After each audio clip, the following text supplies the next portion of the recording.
Understanding balanced, meaning usage and IELTS tips. Imagine walking on a tightrope. One wrong move and you might fall. In life and language, we often seek this same kind of equilibrium. Today, we're exploring a word that embodies this concept, balanced. Word type. Balanced functions as an adjective, describing nouns, and can also be used as a past participle verb. Meaning, balanced refers to a state where different elements are in the correct proportions or where things are arranged in a satisfying or attractive way. It implies stability, harmony, and equal distribution. Word history. The word balanced comes from balance, which entered English in the 13th century from Old French, ultimately derived from the Latin word bilanx, meaning two-scaled. Antonyms.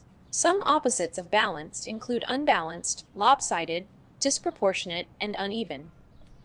Synonyms. Words with similar meanings include equilibrated, proportionate, harmonious, and well-adjusted. Examples used in sentences. Let's look at how we can use balanced in different contexts.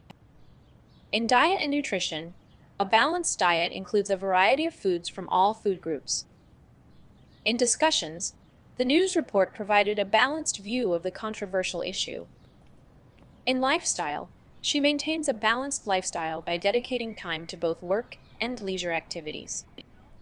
In economics, the government aims to present a balanced budget with equal revenues and expenditures.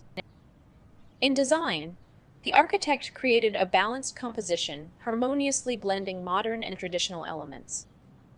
Common errors in use. Be careful not to confuse balanced with equal. While a balanced approach considers all sides, it doesn't necessarily give them equal weight. Also, avoid overusing balanced in your writing.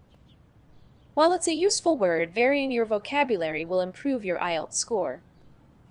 Remember, using balanced effectively in your IELTS speaking and writing tasks can demonstrate your ability to discuss complex ideas. It's particularly useful when describing viewpoints, lifestyles, or approaches to problems. Practice incorporating this word into your vocabulary, and you'll be one step closer to achieving that 6.5 band score or higher.